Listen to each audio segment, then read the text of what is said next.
বন্ধুরা, আমি এখন নীলাবর্ষা রিসোর্টে আছি। পরিবেশটা খুবই ভালো লাগতেছে আমার। আমি আসি, অনেক বছর যাবৎ আসি, সেই ছোটোবেলা থেকে আমি এখানেই আসি প্রায়। তো আগে তো এত বড় ছিল না, আগে ছোট পরিসরে ছিল। তো এখন আস্তে আস্তে উনি যে রিসোর্টের যে মালিক বাবুল সাহেব, তো আস্তে আস্তে পার্কের যে পরিধিটা উনি বাড়াচ্ছে এবং বিভিন্ন আয়োজন সেখানে করছে।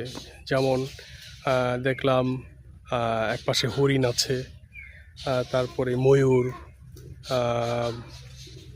বাচ্চাদের বিনোদনের জন্য উনি বিভিন্ন রাইডের ব্যবস্থা করেছে। সামনে একটা সুইমিং পুলের ব্যবস্থা করেছে। তো যাই হোক, পরিধি এখন আগের চেয়ে অনেক বড় হয়েছে। তো গুছানো এখনও শেষ হয়নি। উনি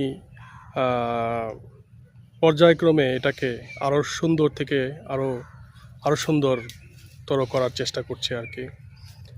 তো খুব ভালো ফ্যামিলি ট্যুর হিসেবে এখানে আপনারা আসতে পারেন, ভালো লাগবে আপনার।